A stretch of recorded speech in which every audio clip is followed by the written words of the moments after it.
One of the hymns, one of my favourite hymns that I've kept returning to during this period of lockdown is O God, our help in ages past. It's a hymn that talks about the great things that God has done for his people in the past and the strength that he gives us to look ahead to the future. This is a very challenging time for many of us as our way of life appears to be completely transformed. It's become clear that the impact of this crisis will not be short-lived, but it will have medium-term and long-term repercussions on our jobs, on our livelihoods, on our families, on our education, on really every aspect of our lives that we can think of.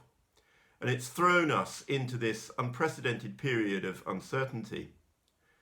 I suppose what it reminds me of most is what it felt like to be young, what it felt like to be a teenager or in my early 20s, when I really didn't have much of a clue how my life was going to pan out.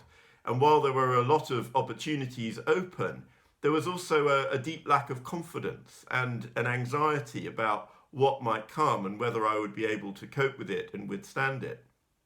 And it feels strange now that I'm older being thrown back into that situation, and many of you may be feeling something a little bit similar.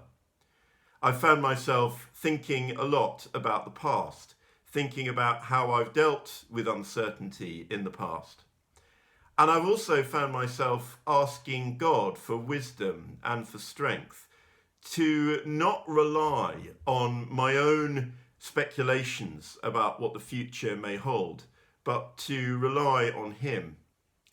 And that isn't easy. It can be very easy for our human ideas, our human predictions of where we think things are going to go, how we think we can best order our lives to withstand the impact of this crisis.